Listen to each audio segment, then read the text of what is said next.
And we're live. It's Whiskey, Watches, and Wheels, the #1 podcast in Climax, Michigan. I'm the phenomenal Matt Green, and with the boys, we're going to give you a great episode tonight. Boys, introduce yourselves. Casey. I'm James. I'm Kevin. Hey, how about Best that? one yet. It is the best one yet. So how are we doing tonight, guys? We doing all right? Oh, great. Yes.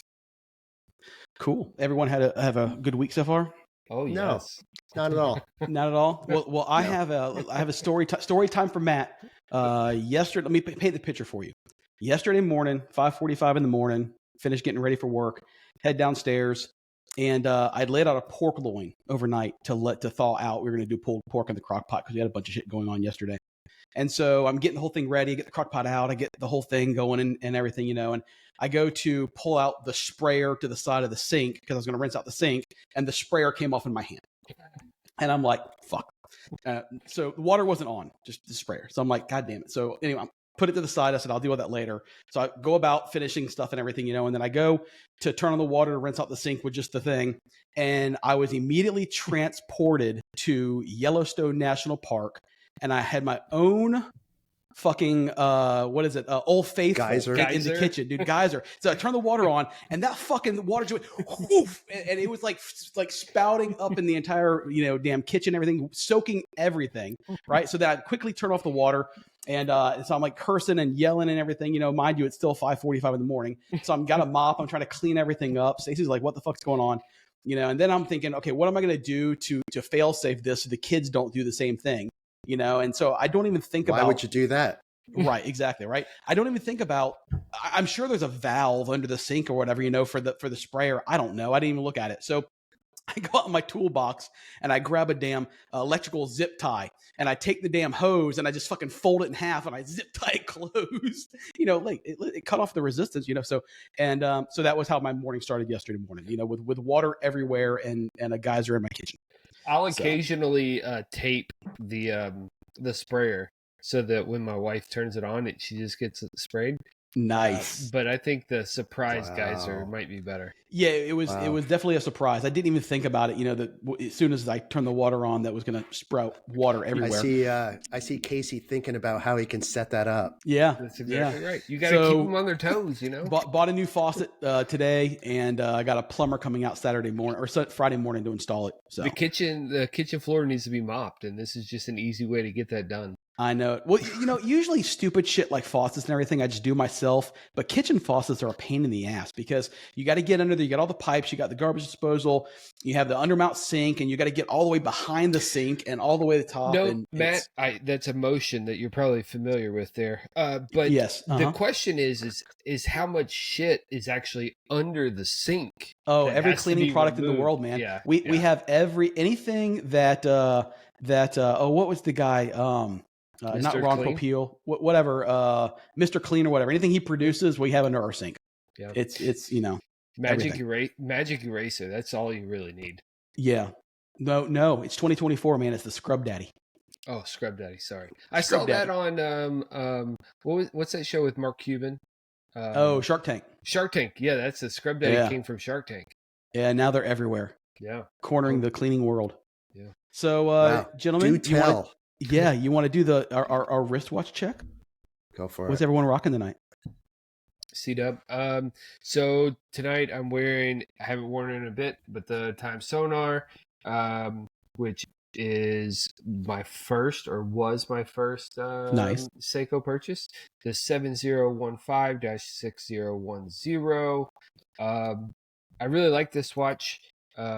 OEM, bracelet, I think is great. This one does not tell the greatest time. It loses, I don't know, a minute or more every probably 4 hours. So it probably needs to be serviced. I think when I look in the back of it, you can see the, I can't think of the exact name, but the thing that actually the regulator stuff is way off to one side. And so I think in shipping it got jostled a little too hard. If you open it up, I can do that for you. You just take it and move it plus or minus. Yeah, I've looked it up and I got some spectacles similar to yours, Kevin.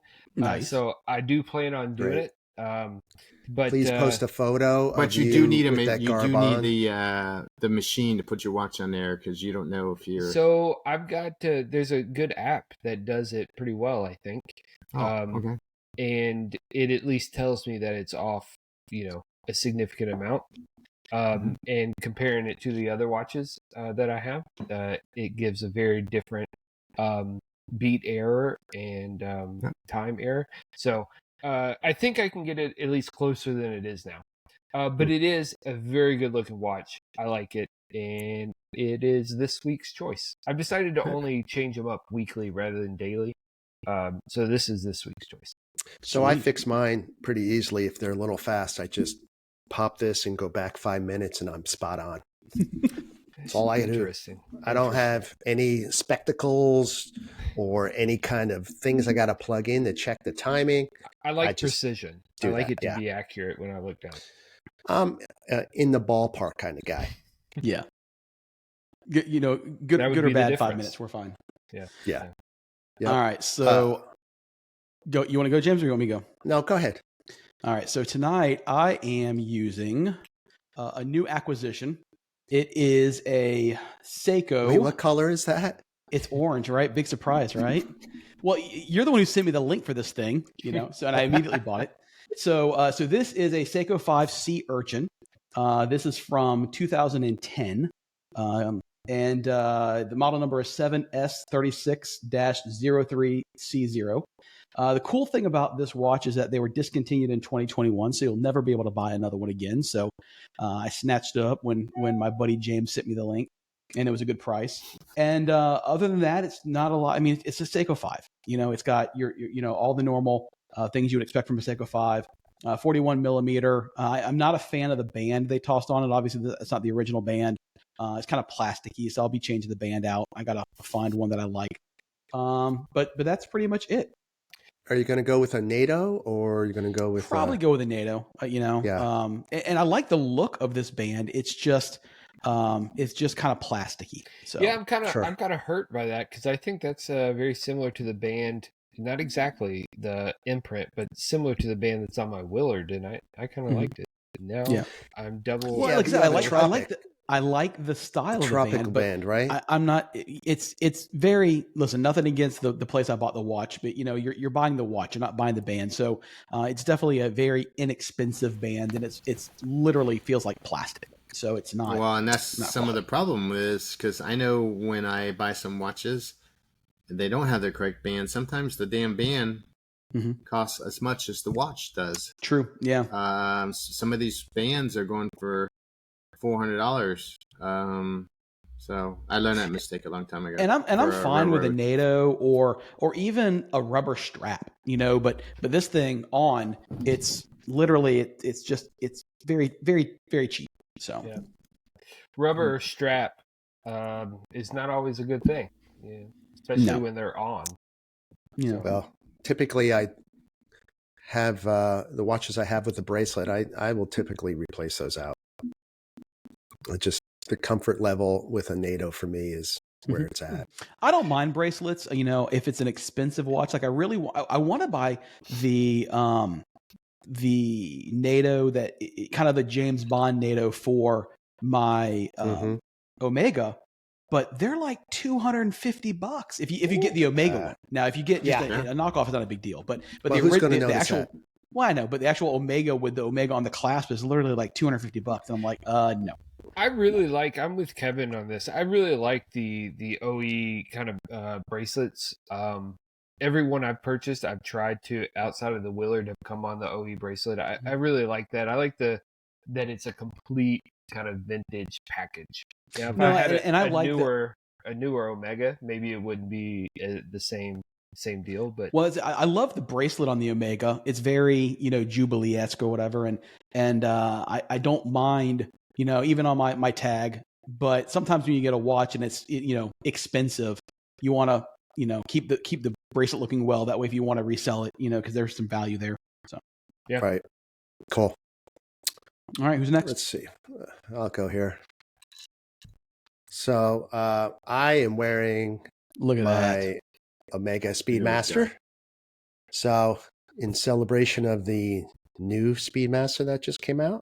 Yes. So this is from 2006, Omega 3570.50 Speedmaster Professional with that movement with the 1861 caliber in it, and it's 42 millimeters. It comes with a brushed steel bracelet. I took that off and I put on this seatbelt material NATO, which for me it's much more comfortable, and I just like it.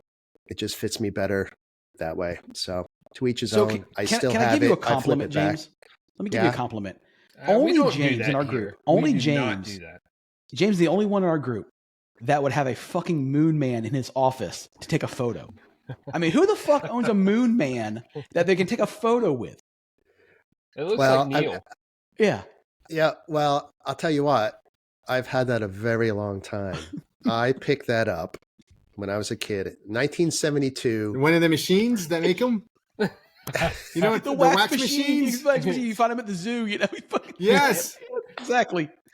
Love it. Yeah, Is that it? No, I've had this. No. This was. I picked this up in D.C. at the Aviation Museum. There, I guess it was. Oh yeah. Mm-hmm. In 1972. That was before the wax machines were invented. Yes, but it was after the moon landing, Casey. So don't give me shit. Surprising.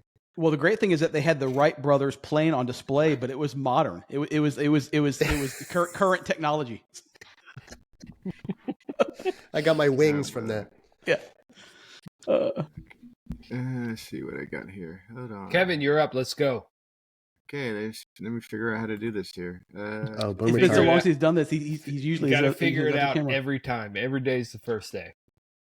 No, it's not. I got it here. Okay, so I am not wearing a watch today, but I was given this watch by a good friend of mine this weekend. So it's a 1982 Seiko reference number 7A28-7049 Sport 100 quartz chronograph. It's like, I guess, Quartz. first chronograph quartz.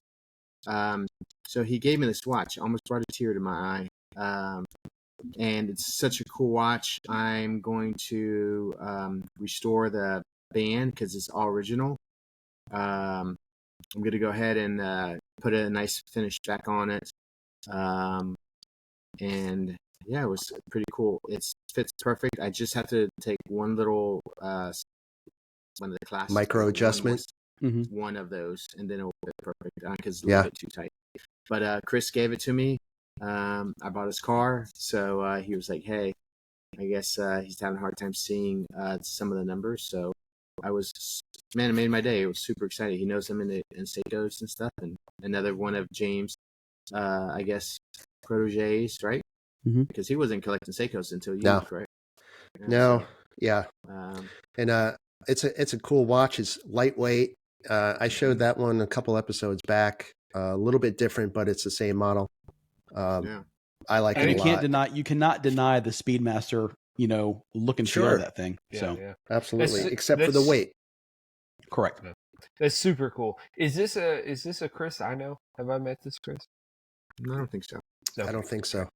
The only thing I don't like, I guess talking about the Omega Speedmaster. My Omega Speedmaster has these two little buttons here to open the clasp, and I always find them like digging into my arm like when I'm writing and stuff, or playing with a mouse. I don't know if you guys, because I have these, like mine has and it's original, but mine has two buttons. I don't think my clasp has two buttons on it. I think mine's a fold and lock. Okay, and mine's pretty unique too, because I have to put it next podcast, because you set the date with a little push pin. You can't set it with oh yeah. And the guy was like, "Wow, I haven't seen one of these in a long time," because I got the I think I got a different crown put on it, because it had like I don't know, I got a black crown put on it, and he was like, "So how do you set the date on this thing?" And he goes, "Yeah, you got to use a pin." I'm like, "Oh, okay." Yeah, that was so that's kind of a good segue into what we did this weekend. Well, yeah, so Kevin Unless got you that want to talk watch. about jewels, because we haven't talked about jewels. We can talk about my jewels. Yeah, I got a pair of jewels to talk about. So how they got crushed. Well, okay, so we're talking about watches. We keep for those listening. There's this running joke about in the group because we one of our topics we've been talking about is when you hear about automatic movements and there's jewels in watches, and so we keep saying, well, hey, we need to talk about what jewels really are. And every week we keep mentioning, hey, we're going to talk about jewels, and this is about the 7th week in a row that we said, hey, maybe this week we can actually talk about jewels. So let's talk about jewels. That's for our those fallback not topic. knowing what is a jewel in the watch. Because if anything about this podcast is to be true, it's that we're extremely educational and factual based. Right? Yeah. I mean, we With bring limited knowledge. opinions.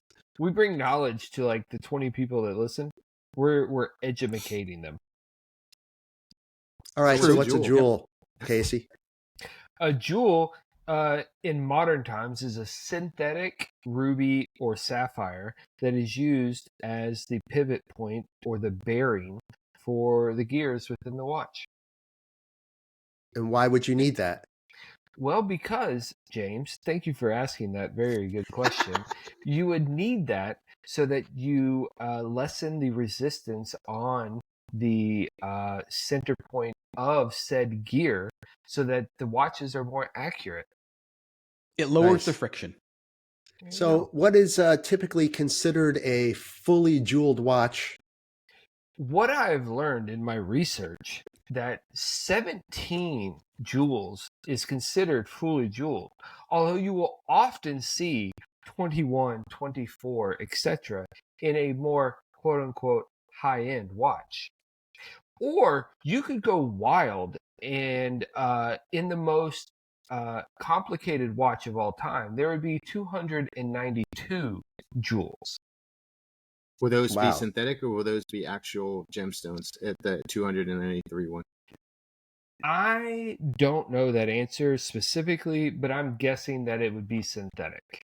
Okay. I can't imagine that any watch company, regardless of price level, would be using real jewels at this Well, they point. used to. They used to use. Certainly They they used to, did yes. used to. I don't know when that cutoff is. I saw nothing about like what year the manufacturers would have changed over. But anything probably that we own is probably all synthetic. I would So imagine. according to this article I printed off watchbox.com. It's interesting. I may yes. have read that article. You might have because the answers you were giving were straight out of this article. And I may have copied and pasted from Yeah, that exactly. article. So it says the use of natural gemstones added to the cost and exclusivity of timepieces during this period. However, today's watchmakers typically use synthetic sapphires, rubies to help lower the cost. Yeah, that makes complete sense. I mean, why would you use something real when you can use synthetic and it's going to be the same or better? There's no sense to raise the price of these things, which are expensive as hell as it is in most cases. So just go with what you know. There you I go. think the best part is when you hear about jewels that they actually are jewels. Well, that Very literal.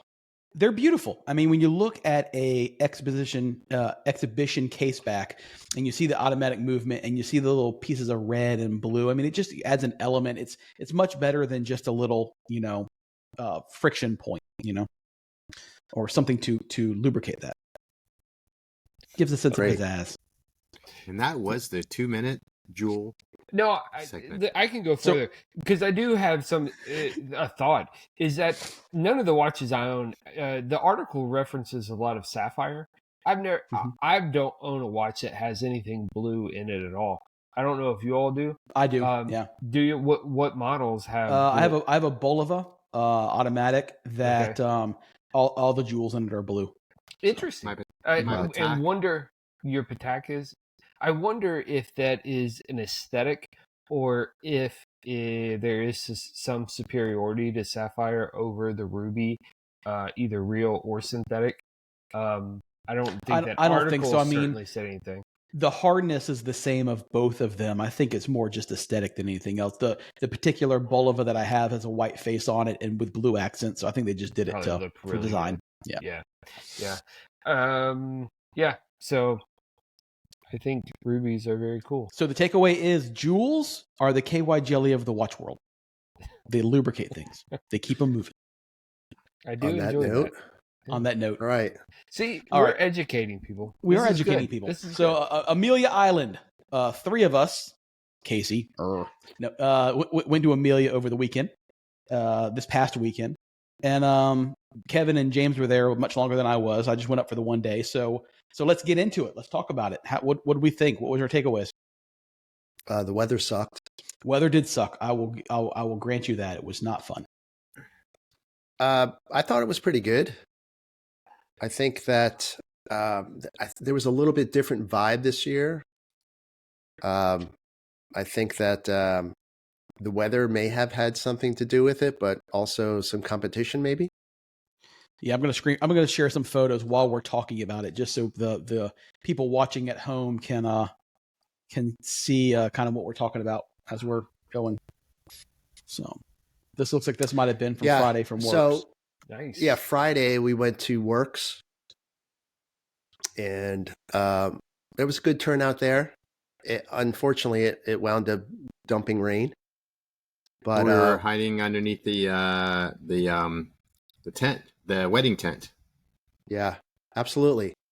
Yeah, this little tent off in the distance that really nobody knew about, but somehow we found it while everyone else was running for cover. We were watching them run around. But oh, that's classy. Look at that. Yeah. So here's a picture from Saturday from Radwood. For those listening that don't actually know what Radwood is a car show dedicated to 80s and 90s cars only. And a lot of people that are in the show or participating dress up in period garb, including our very own Kevin and our buddy from P-Car Talk there, Aaron. There you go. Cross promotion. Yes, absolutely. Plug intended. Yeah, Can't so even Saturday, peg leg my pants. I see that. Saturday's weather was a bit better, right? So you lucked out, Matt, coming up on Saturday. I did. Yeah, I was ready for torrential downpours, and it never rained a drop. Yeah, no, it was good. So, there's my car. Yeah. No, it's not. So come on. That's your wife's All car. right, so get details. Is this something that you all are going to continue to go to? Is Amelia still, the awesome thing that I've been trying to go to for years and not been able to get to? I'm not. Yeah. I mean, it sounds like things going to be shifting down south. Who knows? Yeah, did we touch base on this? I think we might have slightly. Oh yeah, we talked it, about but it. We can talk. Yeah, we can talk more. We can go into depth now because the show's actually happened. So I think Radwood was pretty good. Like, had a really good showing. A lot of people there were a lot of people that either stayed there. It was just across the street. Like, when I say street, it's a 2-lane road. Mm-hmm. Or you had as you can see, the PCA group that were at the Cars and Coffee. It was a little more fun in my opinion, even though I actually did spend a lot of time at the Cars and Caffeine because that's where James was at and that's where a lot of my friends were at. But you had to pay money to this. I thought it was great. And you had to pay as money. As far as Radwood it goes, I thought it was great. This year, the first 2 years that they did Radwood, I think this was the third year. Yes, it was. It was kind of light, and then this year I think they promoted it very well, and a lot of cars, a wide range of cars showed up. A lot of people, including Kevin, dressed up, period correct, and they had contests and things like that as far as for people dressing up. So I thought that was the highlight of Saturday. I found that the main field for Cars and Community was a little light as far as the number of cars, and they were packed in pretty tightly. Great set of cars, there's no doubt. I mean, how can you not love all the cars? But yeah, and I agree with you, James, because I think at Radwood you had, like, I was parked to a Lincoln Continental with a Mustang motor and Mark 5 or Mark 7 it was, because the guy kept on correcting some other people. Mustang, Supras. Supra, yeah. Cool stuff. Mazda RX-7s, just anything 80s and 90s, there was tons of. So there was a lot of definitely not JDM, but Japanese cars there. Mm-hmm. It was. Tons of that. And then a lot of, like I said, muscle cars too, that were from that era. So I think a lot of people made the trek because typically this show is for high end cars, Porsches, Ferraris. You're never going to see a Mustang. And if you see a Corvette there, it's going to be a 1950 something Corvette. I think 2 years ago they did the tribute for Corvette. So it was pretty neat. They even had some Ferraris, like some, older Ferraris over there. There was quite a bit of, there you go. Mustang right there. Yeah, I think my biggest disappointment was the lack of manufacturers there. So there was a lot of open space on the main field just because there weren't the big Porsche display with the shop, or a big Cadillac display, or a big Chevy displays, anything like that, with the Corvettes and such. So that was a little odd. And, I think, we brought it up a little bit, but there just seems to be, everything is now charged, and there's a little bit of access given to everything else. But another big disappointment for me, I don't think it was so much about the cars and such, but it was a lack of manufacturers. And then the display areas for vendors and such were almost non-existent within the Ritz. So there wasn't a lot in there at all. I mean, there was a couple there was little no rooms, reason and to go in there. Yeah, Right. No reason to go in there at all, where typically it was a hub of activity as far as finding books and things like that, that you may want, like service manuals and things like that. There wasn't. If you wanted a pair of driving gloves, they had you covered. Oh, the driving gloves were, yes. They had a whole table full of driving gloves. Yes, and I think we all took photos of that. Even in the Ritz, the vendor, it was pretty much just art. There used to be a guy that used to sell a lot of mobilia, even at Works Reunion. There was one guy selling some model cars, but there used to be guys selling stickers.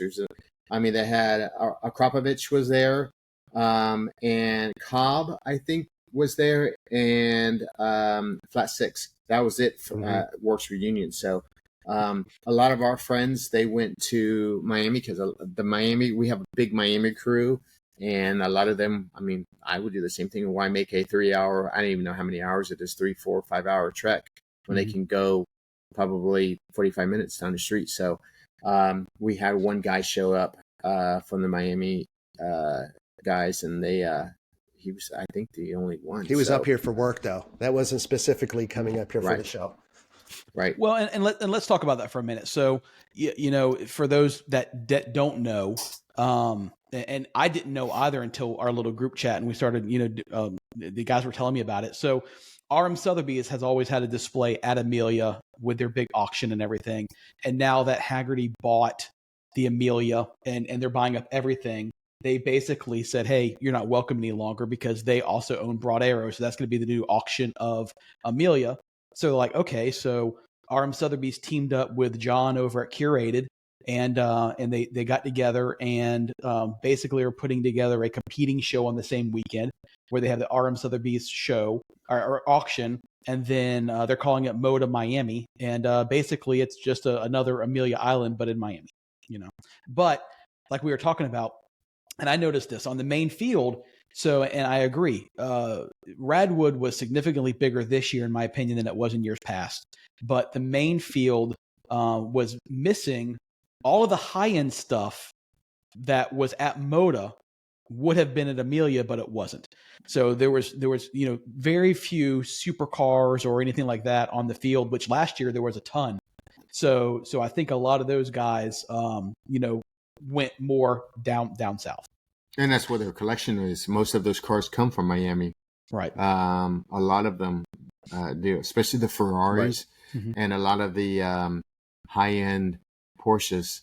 Those are collector cars. So they, again, why transport and risk, I just hope that, Moda grows. I hope it gets the opportunity to grow. Yeah. And because I love supercars and hypercars and all that, but I like weird shit too. Like that's one thing I like about Amelia is like, you look at the photos I took, I was taking pictures of like old Morgans and shit like that. And in looking at just the photos I saw on Instagram of Moda, that kind of stuff was missing. It was lots of hypercars, lots of supercars, lots of really cool stuff. But I like all the other shit too, But I think I also think they're targeting a different group there too. So they're trying to get a younger crowd in there. But, I think they both, spun it as a success, both Amelia and Sotheby's. So, Broad Arrow, they said that they had total sales exceeding 63 million with a 92% sell-through rate. And then down in Miami, they had 50 million in Moda Miami with 84, was it? 84%? Yeah, 84% sell-through rate. So, but they did have less cars than Broad Arrow. Yes. Yeah, so I think they had about 60%. Yeah, I agree. Yeah. Mm-hmm. So if competition is good for us, then bring it on, and it's good for us to have a choice next year where we want to go. Yeah, I'm all for trying something new. And I say I'm not going to go to Amelia because I've been to Amelia I think 6 times, so that's why I'll go to Miami. I stopped going to DRT because I had been there, I don't know, 3 or 4 times, and it's good. We all go, and it's funny. We travel all these distances to hang out with our friends. In our same little group instead of like reaching out to different people. But I did meet some new people, and I'm sure James did too, and I'm sure Matt did. But no, I didn't speak to anybody I didn't know. Okay. Don't believe that. Oh, that's no, so I funny. don't believe that either. No, I thought it was good. Yeah. Well, this was the first year in quite a while that I didn't go to Works, and I missed being there. But again, not because of what you would think. Like a lot of people would think, oh, you didn't go, you missed this or you missed that.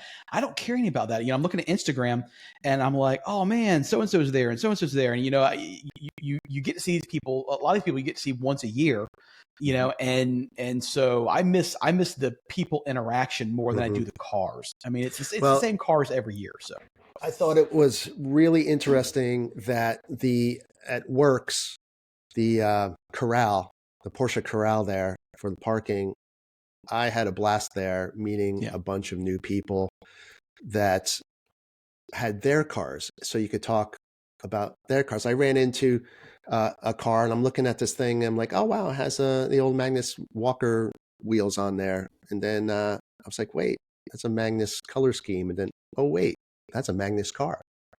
And I'm looking at this thing. I'm like, wow, that's a Magnus Walker car. Right. And they smell like patchouli. Exactly.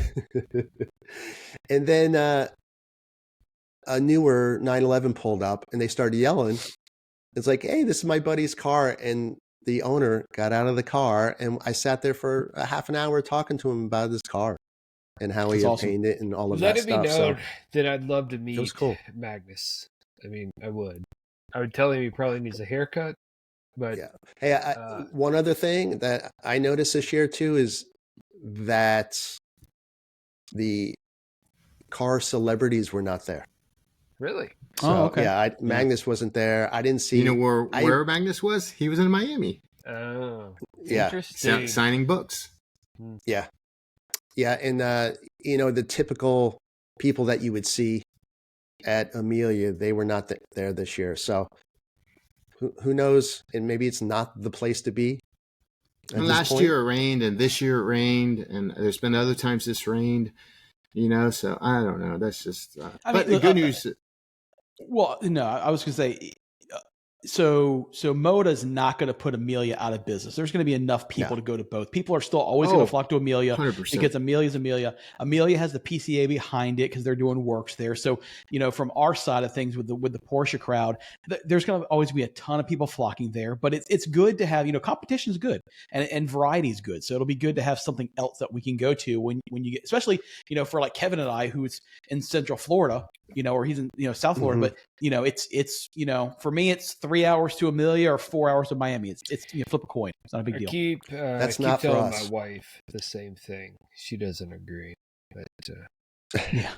But I see what I see in the future is because PCA is going to be there, and we saw some from the pictures. I think you're going to have. This is just my opinion. Amelia is going to be more of the older crowd that are into showing their cars, not driving them as much. Because there are people that definitely drive them, but that typical, I don't even want to say that. Like, I don't want to stereotype, but it's just going to be older crowd of cars of people. Almost Corvette crowd, right? Like a placard. It is.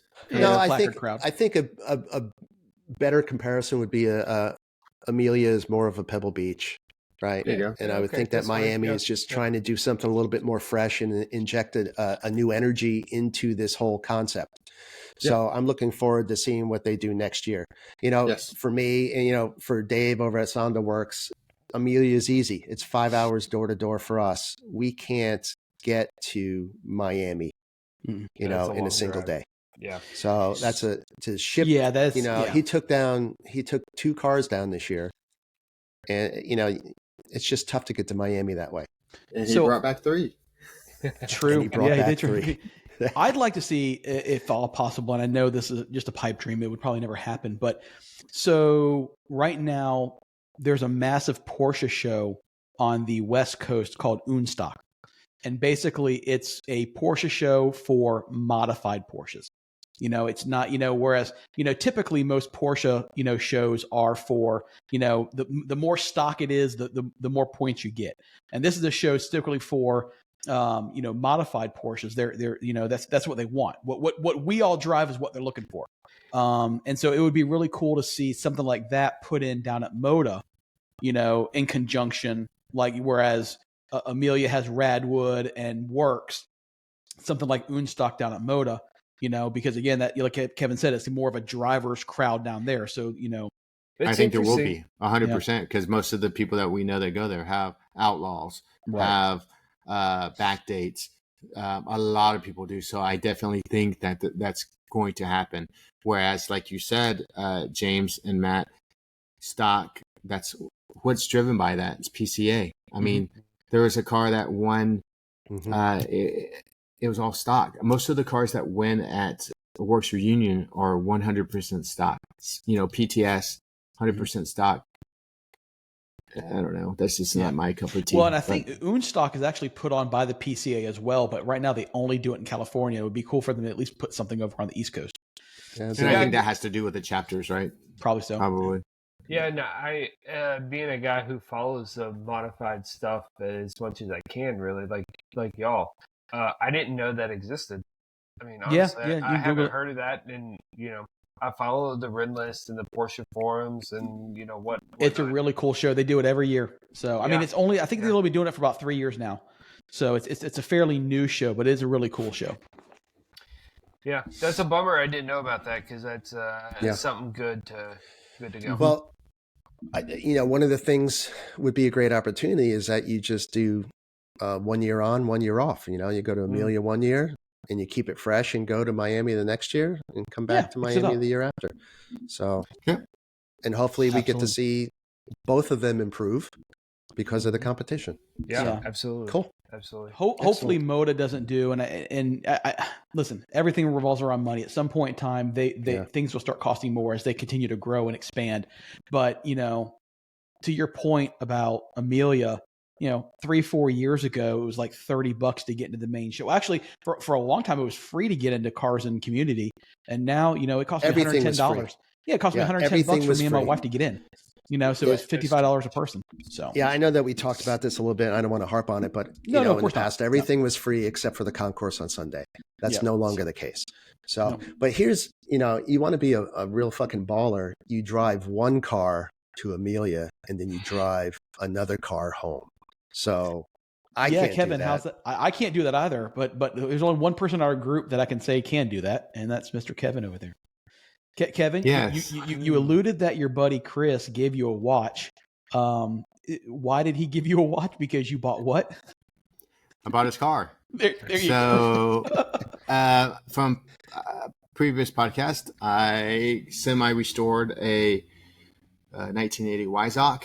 I took it with James to a Gator Crawl, and the seats are Doric gray, which are a very light color. The car is very, very nice. Sonda Works did a phenomenal job on the car, on the interior. Everyone talks about the interior because it's like light, super light with like red piping, total 80s.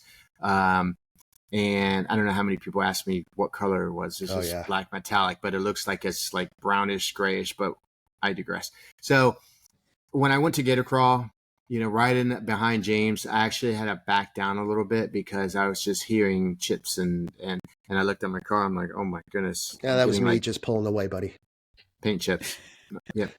And so I talked about this before. I talked to my wife about getting another car. We have a friend that was selling his 1985 Carrera 3.2 Euro 911. I wanted it. I have known the car. He's been in my group when we do fairing. It's dialed in for rallies. This car has Tarot suspension. It has JRZ shocks. It has mono joints. It has everything on this car suspension wise. But maybe more importantly, it's got some road rash, right? Like it does. So the mirrors were pretty bad. The mirrors have a lot of paint that came off of them. The hood's got, hood and bumpers got some. It's not bad, but it's definitely. It's got some love. It's very good, though. It's not bad. It's very patina. Good. Which Kevin will turn around and fix immediately. Yes, as I'm doing right now. So, exactly. And then he's gonna go on a rally and go, "Fuck! I just dinged up these mirrors that I repainted." So actually, he's got the mirrors and the ultrasonic machine, right? Cleaning those babies up. I love it. Yes, yeah. But it has great interior, basket weave carpet. He put Schumann. Is that how you say it? Schumann, with a Space Invaders inserts, which is pretty neat. Also, too, I can put all of my parts that I'm making on this car, whereas I don't want to take anything off of a period correct, kind of restored car. So I can, I got the door panels off already. I have an exhaust going on it. It's kind of tore apart. A new wrap. I'm going to wrap the car, which I'll feature on this podcast. And Mr. Clean livery. Yep, Mr. Clean. Yep. And it's got a 3.2 in it. There's some things that weren't working, but it's lowered. So I like the car a lot. I can actually drive it. It's got a shifter in it. It's got a Wevo shifter. It's so much different than a stock shifter. Like, oh my goodness, night and day difference. So it still has a 915. It doesn't have the G50. That's correct. It does have a 915 in there, but I already worked on it's already done. Got an exhaust done, jig made. It's on the site for sale. It's the same. I think it's going to be louder because Chris's car did not have a cat on it. So we're doing a video tomorrow to install video. Oh, wow. It's going to be pretty loud. And I've been putting all kinds of stuff on, even a little grommets on the windshield wipers, and the mirrors are definitely going to come off there, but I don't know when. I knew it. Yeah. So, other than that, cool, it's a fun car. I think I would drive this car a lot too because, I don't know. I think I'm just gonna. I don't drive very much during the week because it's literally 2 miles from my front door to my work, my shop. But man, I've been going gangbusters on making parts. So that's good, man. Love it. We'll see. Love it. That's awesome. Yeah. I'm happy for you again, but I'm happy for you to get a car that you feel comfortable, rolling down the road. This has been like an every other podcast. Kevin gets a car, right? So, well, and it takes a special kind of baller, like you said, to drive to Amelia in one air-cooled, beautiful car, to immediately get in a different, beautiful air-cooled car to drive home. And thanks to my lovely wife who supports cars and she loves cars. So, and she listens to every single one of our podcasts. So I'll give her some props, even though I try to say she is our number one fan. She is our number one fan. Yes. So even though I try to give her the old, so you can buy this car and you can drive this car, and she's like, it's the same money, Kevin. Knock it off, like whatever. But I think she will like driving a Weissach, and because usually she rides, in a passenger seat. Well, and as far as perfection goes, the car is pretty near perfection. Aaron's pretty close to perfection. So Oh Wow. man, There you're you looking go. for another watch. He's putting it on thick. Listen to that. Wow. And I will say this, Aaron. Can't wait till next Wednesday. Aaron, I know you'll hear this. Please have long conversations with one Miss Stacy Green, please. Yep, fair enough. So, hey, James, you put on the little group thing, car club / track / real estate. What did you want to talk about? Oh, I don't. Yeah, maybe now's not the time. I think No, it's, we're throwing It's stuff out and see what always the sticks. time, We're just Kevin. throwing stuff out and see what sticks, because I didn't know really what you wanted to mention, and we can save it for a later date if you want. So. well, yeah, maybe we say that for a later day. Realistically, what we should probably talk about is maybe that new Speedmaster. Omega Speedmaster. Let me with the throw up a white picture. So dial. for those listening, Omega just released for 2024 a new Speedmaster. And what's cool about the Speedmaster is it's white. Stereotypically, Omegas of the past, not special editions, but the one you go and you just pick up off the shelf. The Moonwatch Professional has a black dial. And based on what I read, this is the first white dial that's going to be on the standard Speedmaster Professional. And So it's pretty good. if I were to walk in next week, Okay, explain this to a now, dealer? because we talked about this before the podcast. I have a white Speedmaster, an older like 90s Speedmaster. Mhm. You could get a white Speedmaster, correct? Yeah, so Omega, like anything else, has always went through, and there's a crap ton of Speedmaster variants. The Michael Schumachers were the yellow hands. I mean, there's lots of different special edition Speedmasters, but when you walk in and you want to buy a off the shelf, what they call the Speedmaster Professional Moonwatch, which is their top tier watch, they've always been black faced. And so this Okay. is the first Speedmaster Professional Moonwatch that has a white face. That's just the standard. This is what you get. It's not. so a, this not a is special my edition. only option. If I This is go your in to only buy option. a Moonwatch right now in 2024, okay, it will okay. be white. Yeah. So not a special edition. This is the standard. This is what you face. get. So like when I went and White bought mine dial. last summer, in the jeweler, and I walked in and I said, I want that. Instead of being a black face, what's going to be sitting in the jewelry case will be a white face. And I did exactly how that looks, because mine had a polished bezel, I believe, and I actually put a black bezel on mine to make it pop. Yeah. So that's so are they doing away with the black, or are they going to release that as a special edition? I'm thinking they're just going to do away with the black. They'll probably just do away for a period of time. I don't know that they're going to there's switch no to way. white 100%. I mean, Right. probably they'll go back to 2025 will be black again. I mean, it's Okay. the reality is there's 10 bazillion blackface ones because they've been making them since the 60s. So it's not Mhm. like it's going to be rare. So Okay. I think it looks fantastic. I think it looks great. $8,100, 42 millimeters. If I didn't have a So- white one, I'd go buy this one. But Yeah, but all right, if I didn't have a black one, they teased it. Last November, I think Daniel Craig was spotted wearing it at one of the Omega events, and then Correct. obviously Yep. that just set off the internet going crazy for it. So I guess they did it right, and 5 months later they release it, and that's what everyone's talking about. I think it looks fantastic. I think it looks beautiful. And I guess I can wear mine and it will look like a new one now, an $8,100 one. Yeah. I mean, that's so cool. There you And go. Omega has some really cool Speedmasters. I mean, I've really always liked the Michael Schumacher one with the yellow that's cool. accents. So they make some really cool. They make one called the 1010 that's got a black and a red and white checkerboard Check. surround around the S side. So they make some Super really cool collectible. submodels of them. Yeah, super Yeah. collectible and super expensive. Yeah, I So- know. So- I've been on the wait list for a Snoopy. The Snoopy. Oh, good Yeah. gosh, those are crazy expensive. Yeah, I'm not buying into that. Well, hey, I got something I want to talk about. I don't know if you guys saw this or not. Let me share my screen real quick. So I didn't even tell you guys about this. I just saw the article today. So Dodge has officially launched the 2024 Charger Daytona. And so what are you shaking your head for? Oh God! Well, Another I know. EV car. It's an EV car, man. It is It an EV doesn't car. even look like a Dodge Daytona. I used to be into those cars, and I know, and I'm not trying to make this EV podcast, but No, you know, no, it's listen, fine.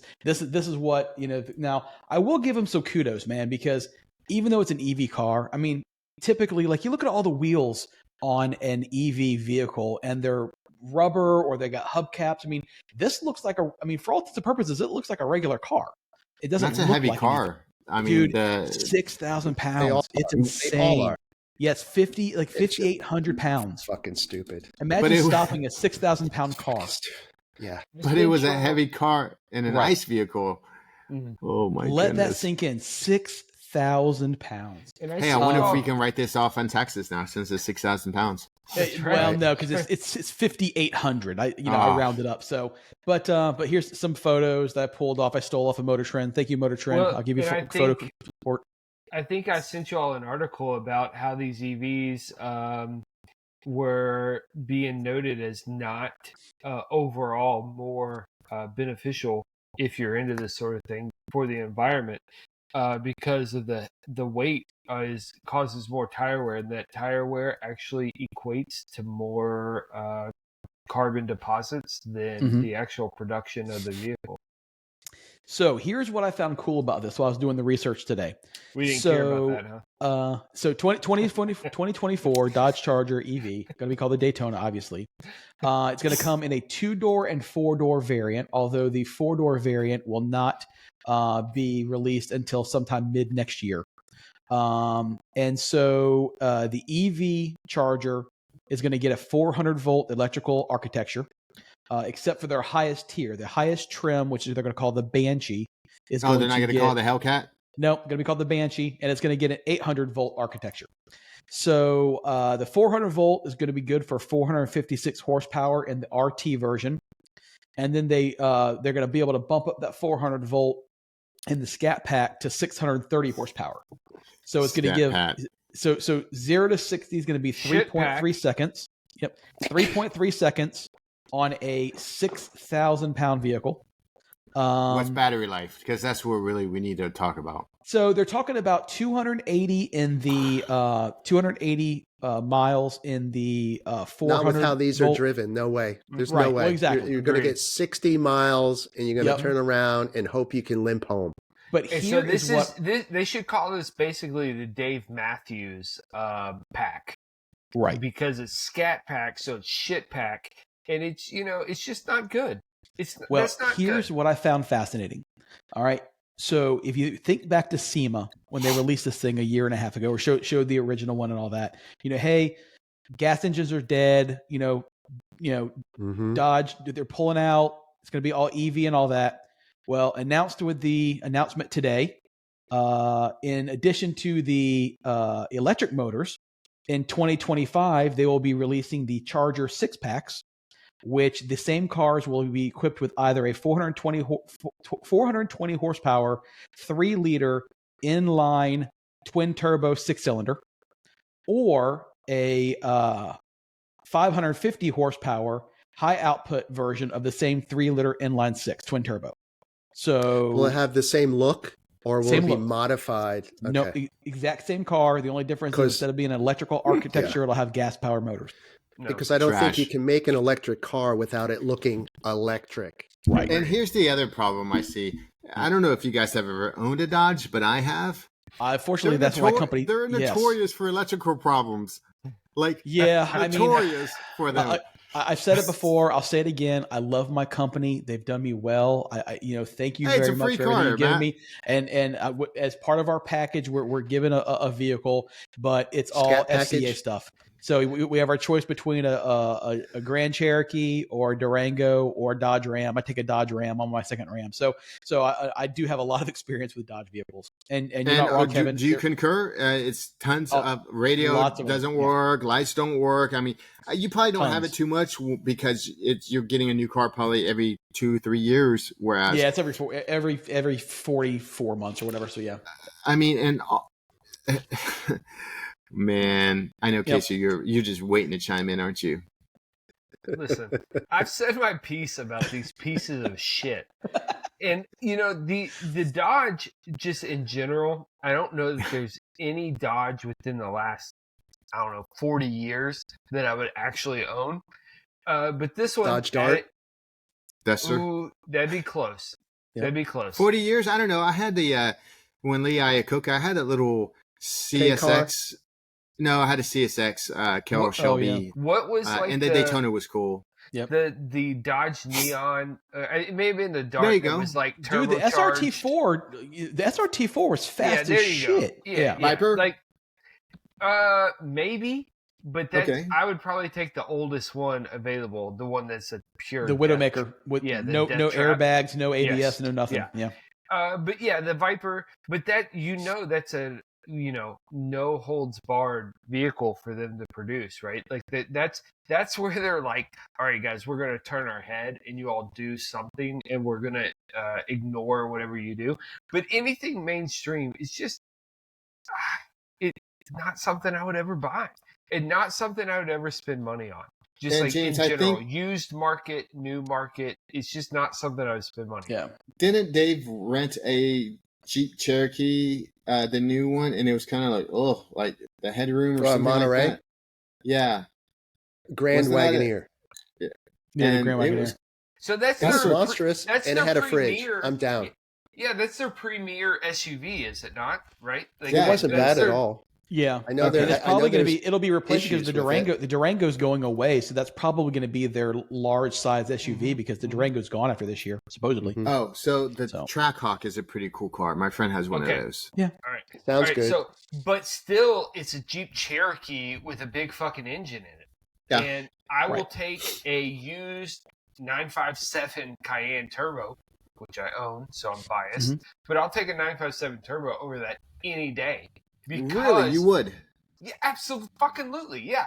Because it's not a Dodge fucking Cherokee, and I know it'll last. I've got 200 and nearly 50,000 miles on my Cayenne Turbo.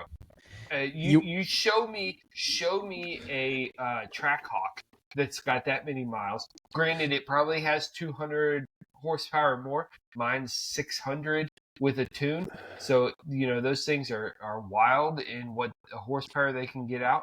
But show me one that will cruise at, 17 miles to the gallon, 18 miles to the gallon during the summer. And it's quiet inside. The suspension works. There's no check engine light. Like, it fucking just works. Show me a Dodge that does that. Well, now we know how to set Casey off. Dodge plus EV equals head exploding. Yeah. But, we have to talk about this stuff because let's face facts. These things are going to be more and more and more prevalent as the time as the weeks tick on. At so least what's the cops going to buy? What are cops going to buy? What do you see them buying? They'll probably get the Charger. They'll hang on until the inline sixes come out. No, yeah, I don't see them hanging out at the Charger exchanging donuts while their cruiser charges up. They'll be still running these surplus Crown Vics for the next 20 years. Who? There's towns that still have those? Absolutely. Cases in Virginia, remember that? So yeah, they'll pull you over for looking at them funny. But there's surplus lots with Crown Vics that are still left over. Those things we know are extremely reliable. They can run those things into the ground. They are pretty quick. You've seen the videos of them getting, sport bikes tracked down or whatever. But these things, yes, chase me in an EV while I'm on my motorcycle. Let's go. Because I'll go 30 miles and you'll run out of battery. Okay. So and on that note, there you go. We've run out of steam. Well, we've been an hour, so you guys got anything else that you want to talk about tonight before we call it an evening? Nope. That's it. No, all right. I head to Texas tomorrow for Texas Hill Country, so cool. That should be a good rally. This guy's got the first life. one. And next week, Casey, you won't be on next week, right? Because you're going to be out of town. Yeah, I'll be in Nashville. Maybe I'll call in for like a little cameo. Call in for a cameo. But I might be really remote? hammered.